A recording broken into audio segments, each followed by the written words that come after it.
Assalamualaikum warahmatullahi wabarakatuh. Wahai sahabatku, semoga sahabatku dalam kondisi sehat walafiat di bawah lindungan dari Allah Subhanahu wa Ta'ala. Hakikat manusia itu adalah sebagai makhluk yang berpikir.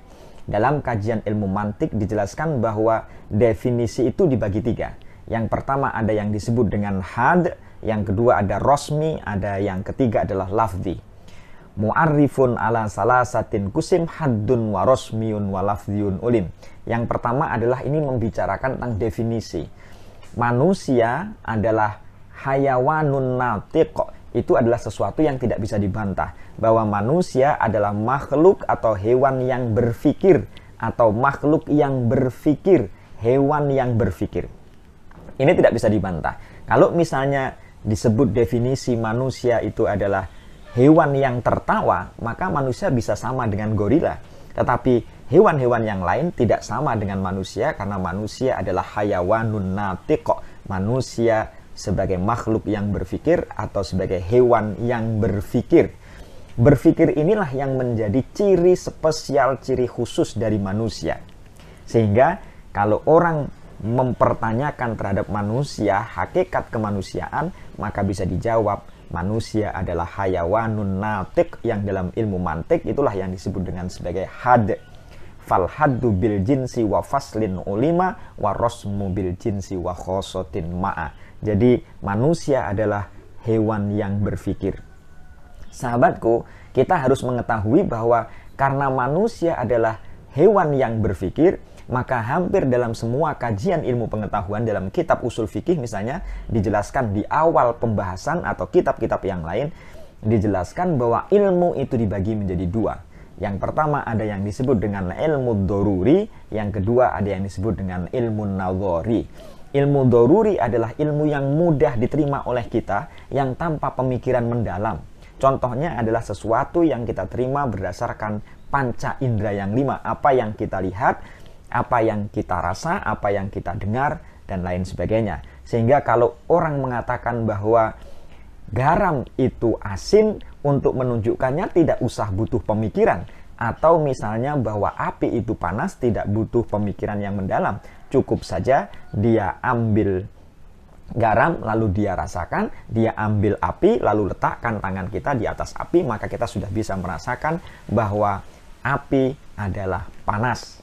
Nah, demikian itulah yang disebut dengan ilmu doruri.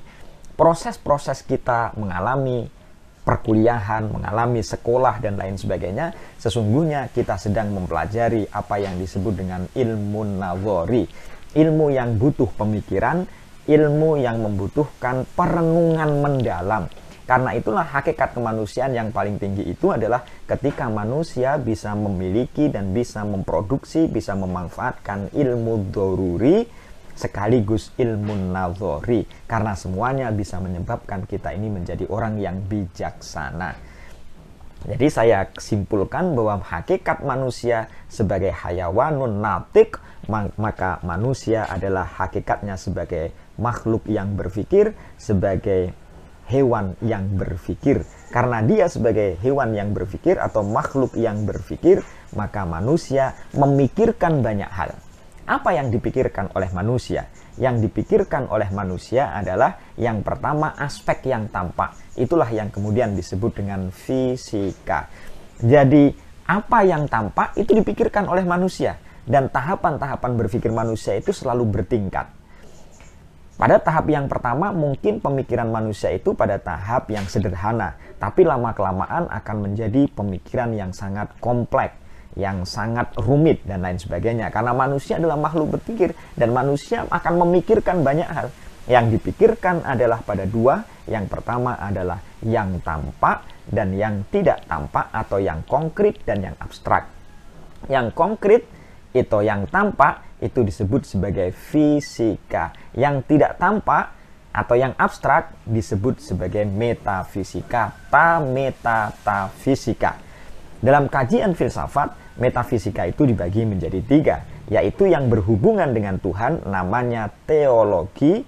Yang kedua adalah yang berhubungan dengan jiwa manusia, yang disebut dengan psikologi. Dan yang berhubungan dengan kosmologi semesta, alam semesta, semesta dalam arti keteraturan dan lain sebagainya, hukum-hukumnya yang disebut dengan kosmologi. Jadi objek pemikiran manusia yang dibagi menjadi dua tadi itu aspek fisika dan aspek metafisika, metafisika. Metafisika dibagi menjadi tiga, teologi, kosmologi, dan psikologi. Atau dalam bahasa lain, manusia memikirkan apa yang ada, yang tampak oleh kita, yang bisa kita lihat, dan apa yang mungkin ada. Yang mungkin ada itu bisa seperti mitos, yang butuh pemikiran yang panca indera kita, yang mata kita tidak bisa melihatnya. Itu namanya yang mungkin ada. Tetapi yang mungkin ada, itu bisa menjadi wajib ada ketika pikiran kita, ketika aspek-aspek yang kita miliki, fakultas-fakultas yang ada dalam diri kita, ada fakultas hati, ada fakultas pemikiran, dan lain sebagainya, itu memikirkan dengan cara sungguh-sungguh, berdasarkan dalil, kemudian kita juga menerima resepsi dari agama dan lain sebagainya, yang mengatakan surga itu ada, neraka itu ada, walaupun saat ini kita belum bisa melihat surga misalnya, tetapi hasil pemikiran kita bisa merumuskan bahwa surga itu ada sebagai sebuah implikasi yang rasional. Karena apa fungsinya kegiatan kemanusiaan, apa fungsinya tindakan manusia berbuat baik kalau tidak ada implikasi rasional tentang balasan berbuat baik. Misalnya begitu, itu pikiran manusia memikirkan sesuatu yang mungkin ada. Jadi yang dipikirkan oleh manusia adalah yang ada dan yang mungkin ada. Pemikiran manusia itu bertingkat. Pada awal kalinya manusia sejak lahir menerima secara reseptif namanya. Dia menerima apa saja yang diberikan oleh orang tuanya dan lingkungannya secara reseptif. Sang anak kecil tidak tahu apakah susu itu enak, apakah pisang itu enak, apakah pisang itu membahayakan, apakah pisang itu bermanfaat untuk dirinya. Dia tidak tahu. Makan saja apa yang diberikan oleh orang tuanya, dimakan saja. Apa minuman yang diberikan oleh orang tuanya, diminum saja. Itu namanya pola pikir yang reseptif. Dia menerima saja terhadap informasi, dia menerima saja terhadap apa yang diberikan oleh lingkungannya, oleh keluarganya, oleh sahabat-sahabatnya. Tapi pada perkembangan berikutnya, bahwa pikiran manusia itu tidak hanya reseptif, tapi pikiran manusia itu berkembang menjadi kritis. Dia sudah mulai memikirkan apakah makanan ini bermanfaat untuk dirinya atau tidak, apakah makanan yang dia konsumsi itu membahayakan dirinya atau tidak. Itu artinya manusia mulai berpikir terhadap apa-apa yang dia resepsi. Dalam konteks sosial misalnya, seseorang bisa berpikir kritis terhadap apa yang dia dengar dari orang lain. Ketika orang lain memberi informasi, dia bisa menyaring apakah ini ada manfaatnya atau tidak. Artinya dia bisa berpikir kritis. Apakah yang disampaikan oleh orang lain itu benar atau tidak, hoax atau tidak. Jadi dia bisa berpikir.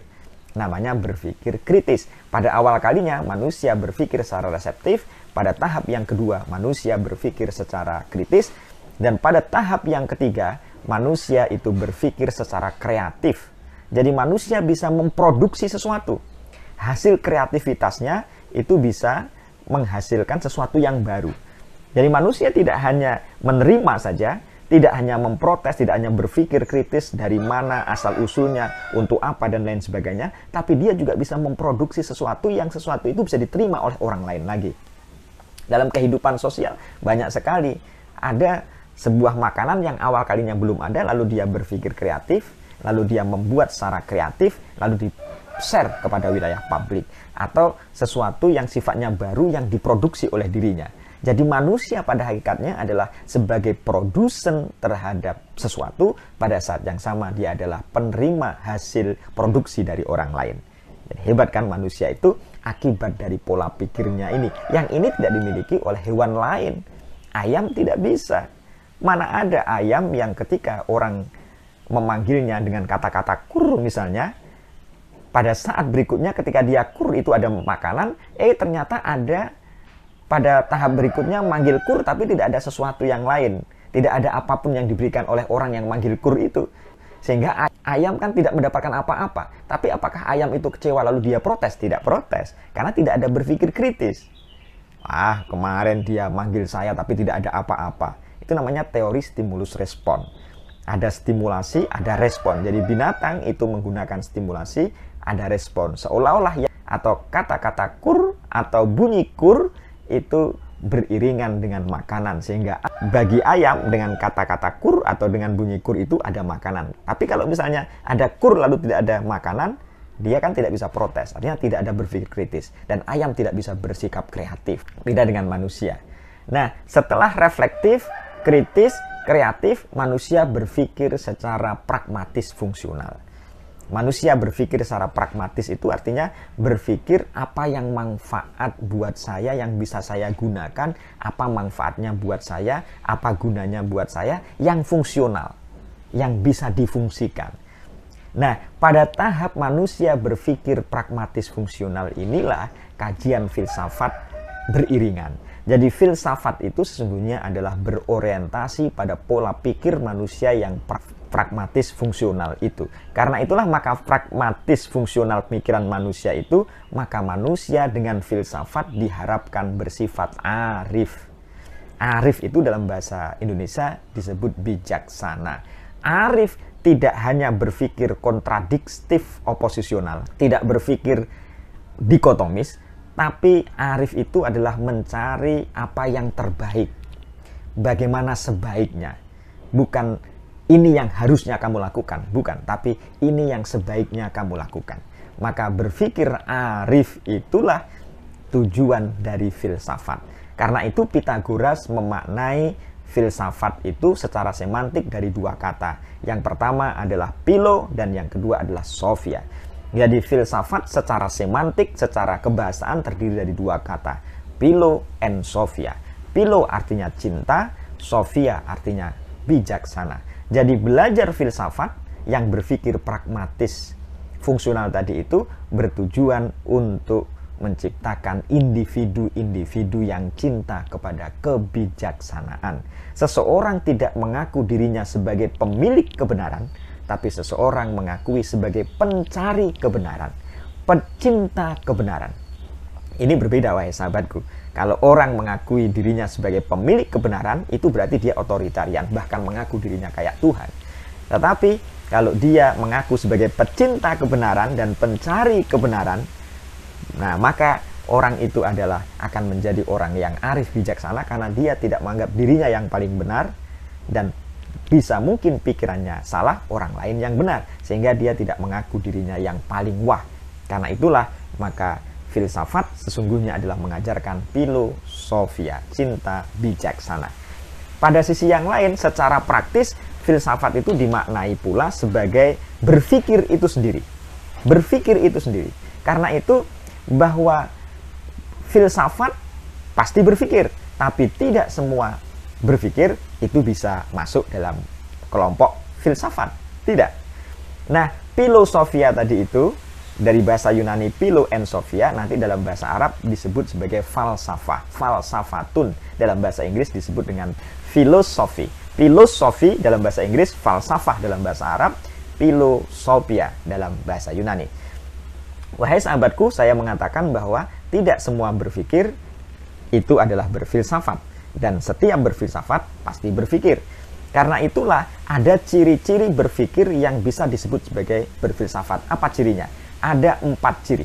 Yang pertama, berpikir yang bisa dianggap berfilsafat adalah yang pertama adalah bersifat radikal. Radikal itu mencari asal-usulnya. Dari mana sumbernya kayak apa, dicari benar. Kalau orang beribadah dicari argumennya apa dalam Al-Quran dan dalam hadis, apakah hadisnya dhaif, apa hadisnya sahih. Kalau dhaif, mungkinkah dia bisa dilaksanakan? Bagaimana kalau misalnya latar belakang sosial kultural apa yang mempengaruhi hadis itu muncul, dan lain sebagainya. Dalam kondisi apa hadis itu dihadirkan atau hadir. Jadi penelitiannya adalah penelitian asal-usul secara radikal. Bagaimana hadis itu diterima, lalu apakah rawi-rawinya itu bisa dipercaya, dalam kondisi apa hadis itu muncul, dan lain sebagainya. Jadi penelitiannya adalah bersifat radikal.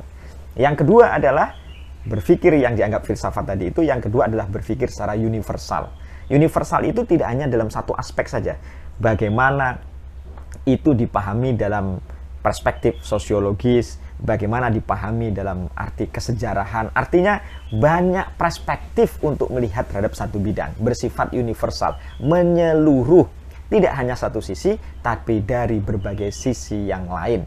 Itu artinya berpikir secara universal. Jadi radikal, universal, dan yang ketiga adalah spekulatif. Spekulatif itu adalah aktivitas pikiran.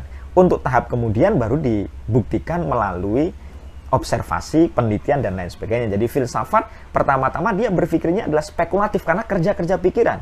Lalu apakah kerja pikiran itu benar atau tidak, nanti akan mendorong kepada sebuah penelitian, pada observasi dan lain-lain untuk membuktikan apakah pemikiran itu benar atau tidak.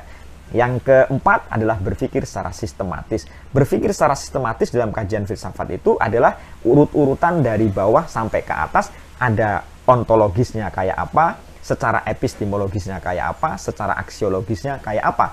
Ontologis itu berarti bertanya tentang apa, what, tentang apa, hakikat sesuatu. Dengan mengerti hakikat, nanti orang akan menjadi bijaksana. Pada tahap epistemologis bertanya tentang sumbernya dari mana, bagaimana cara mencari sumber itu. Dan yang ketiga, bagaimana membuktikan bahwa sumber yang dicari itu benar atau tidak. Itu namanya epistemologi. Dan aksiologi adalah berhubungan dengan apakah ilmu pengetahuan, apakah pengetahuan itu bermanfaat untuk kemanusiaan atau tidak. Kalau produksi ilmu pengetahuan tapi tidak bermanfaat, secara filsafat nanti dikritik bahwa secara aksiologis pengetahuan, ilmu pengetahuan itu harus bermanfaat buat kemanusiaan, buat peradaban, dan lain sebagainya. Wahai sahabatku, karena itulah, karena berpikir filsafat itu radikal, universal, spekulatif, dan juga sistematis, maka filsafat dianggap sebagai mother of sciences, induk dari segala macam ilmu. Kenapa kok dianggap sebagai induk? Iya, ketika manusia itu berpikir tentang anatomi tubuhnya, dia merenungkan berpikir tentang anatomi tubuh. Hebat sekali Allah itu. Ada mata, ada hidung, ada mulut, ada tangan. Awalnya dari air mani, kemudian muncul kayak kita begini ini, yang sempurna ini. Muncullah namanya ilmu biologi. Jadi filsafat memikirkan tentang manusia, tapi setelah dia berpikir tentang manusia itu, maka diserahkan kepada ilmu pengetahuan, namanya ilmu biologi. Ketika filsafat memikirkan jiwa manusia ini, lalu muncul namanya psikologi. Ketika filsafat memikirkan, berpikir tentang manusia, aktivitas-aktivitas sosial manusia, maka muncullah apa yang disebut dengan ilmu sosiologi. Jadi filsafat disebut sebagai mother of sciences. Karena itulah ilmu pengetahuan perlu diiringi dengan filsafat. Sebagai induk, sebagai ibu yang menelurkan ilmu pengetahuan, filsafat harus hadir di ilmu pengetahuan. Kenapa demikian? Supaya ilmu itu tidak bersifat dogmatis, dan supaya ilmu itu tidak kaku, dan supaya ilmu itu terus berkembang dengan kritikan-kritik dari filsafat. Filsafat yang memiliki sifat kritisisme tadi itu, radikal, universal, spekulatif, dan juga sistematis, bisa menjadikan ilmu itu bisa berkembang terus-menerus dan tidak bersifat dogmatik. Itulah kenapa kita juga penting untuk mempelajari filsafat ilmu. Karena ilmu supaya terus berkembang dan tidak dia hanya terpaku, hanya seolah-olah dia yang paling benar, padahal ilmu itu terus berkembang sesuai dengan perkembangan manusia. Wahai sahabatku, lalu pertanyaannya, apakah yang dimaksud dengan filsafat Islam itu? Maka kira-kira ada penerjemahan yang beragam. Satu, filsafat Islam bisa diartikan sebagai filsafat yang dihasilkan dari orang-orang yang beragama Islam, dari filosof yang beragama Islam. Yang kedua, bisa diartikan pula bahwa filsafat Islam adalah filsafat yang intisarinya diambil dari nilai-nilai Islam.